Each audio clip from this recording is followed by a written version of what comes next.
Good morning from Charlotte. I'm James Brierton. I'm Jared Smith in Charleston, South Carolina.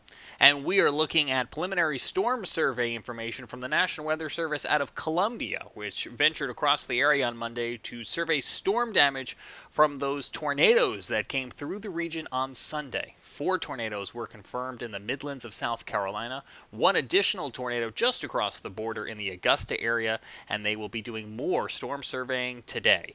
Jared Smith has our first one in Columbia County, Georgia. Yep, Jane, and you can see this one was a very powerful tornado, EF2 rating, 120 mile an hour max peak winds here estimated. You take a look at the damage photo here. That is, if you ever wondered why they tell you to get to the lowest floor of an interior room, that shows it. That is a huge wood plank impaling the side of that house, going right into that room there. Very short-lived tornado. That was a key theme for the tornadoes in the Carolinas on Sunday. Only lasted 5 minutes, and again was on the ground for about 1.5 miles, about the width of a football field. But again, thanks to the great warnings from the Weather Service, nobody was hurt, nobody was killed, because they were not sitting in their top room. They were, yeah, absolutely, in that lower room. Yep, absolutely. You can see how the strength of that tornado made that a flying projectile. You can also see the strength of the tornado as it picked up again and moved into Edgefield County, just toppling over these trees in this photo from the USDA Forest Service. Again, now we're in Edgefield County on the South Carolina side of the border. This tornado now in EF2 with estimated winds of about 120 miles an hour on the ground for about 10 minutes and traveling over 5 miles. Luckily, this one also no injuries or deaths reported. Then the line picked up and moved into Lexington County, Jared. Yeah, it sure did. And so this is the one of 2 tornadoes that was confirmed in Lexington County today by the National Weather Service in Columbia. This one was on the ground for a good 13 minutes or so. EF1 tornado with 100 mile an hour winds was on the ground for 10 miles, almost 10, 11 miles here, with, again, 100 yards, about the width of a football field. You can see some damage to a church here from the photo from the National Weather Service in Columbia. See some pillars are collapsed there. It looks like the building is in decent shape, but again, that went a long way. I mean, that and so that again, some of these were short-lived guys. Some of these were a little bit longer-lived, and so this was definitely one that was quite a concern. Yeah, and this was a storm photo that we had on the air during our live coverage on Sunday, and also was a tornado that is believed to have crossed the interstate at one point, as did this one. And also in Lexington County, on the ground for just a matter of about 3 minutes or so. Sent our own panelist, Melissa Griffin, and her family running for cover, estimated to be an EF1 with 110 mile per hour winds on the ground for less than 2 miles, which really just speaks to how quickly some of these tornadoes were spinning up and touching the ground before lifting up once more. Yep, absolutely. And then we've got this tornado. This one sent the National Weather Service almost running for cover. They were about maybe less than a mile away from having to take cover in their office, and Greenville Spartanburg was ready to back them up, but they didn't need to do that. It tracked north of there. It was a very close call on the radar. But this one was in the city of Columbia in Richland County. On the ground 3 minutes, 7:13 to 7:16. But it was an EF1 with 105 mile an hour estimated peak winds. Again, just on the ground for about 1.5 miles with 150 yards. And again, nobody was hurt, nobody was killed.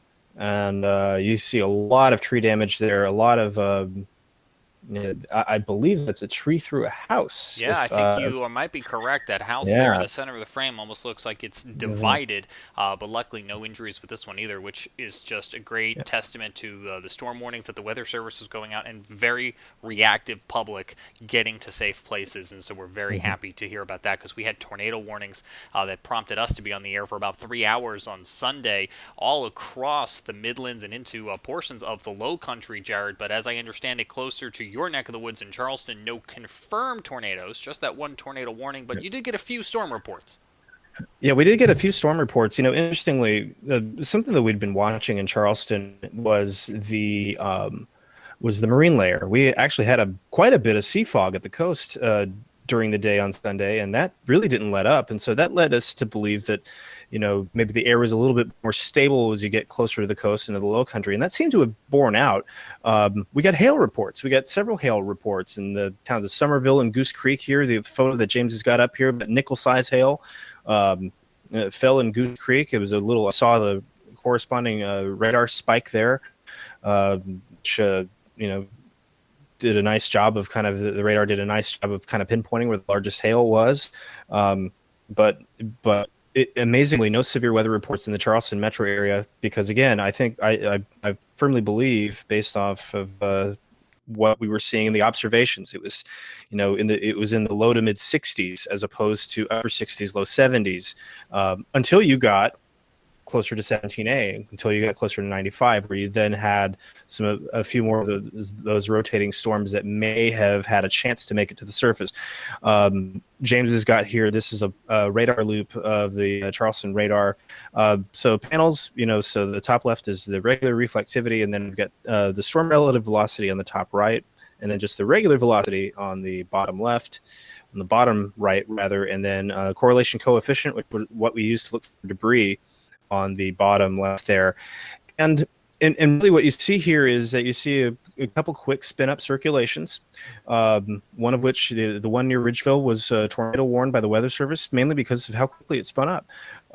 But there are no reports of damage. Doesn't sound like anything reached the ground. And in fact, we got more wind reports after the line of storms passed. Winds started gusting 35, 40 miles an hour at various marine sites as the cold front came through and the cold advection started. So give a general idea of just what what that can be like. It was a very tricky forecast for sure, and we're very fortunate that we didn't have more damage reports to come in from this round of storms, James.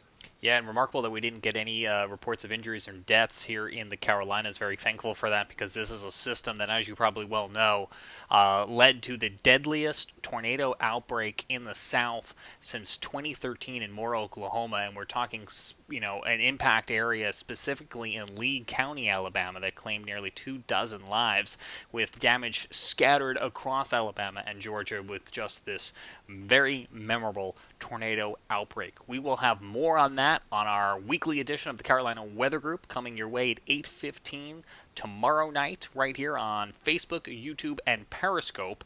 And we will also have updates on social media throughout the day today, as the National Weather Service will be doing more storm surveys. So they'll be heading into areas like Burke County, Georgia, and into Barnwell, and into, I believe it's going to be Orangeburg, South Carolina, where we had other tornado-warned cells that thus far have not been confirmed, but they will be doing more investigating there as they go on through the day, as the sun comes up and they're able to use that sunlight to continue their storm surveys. So we will have more from the Carolina Weather Group and the National Weather Service throughout the day, with a special edition of our show again airing tomorrow night at 8:15 p.m. Eastern Time. Have a good Tuesday.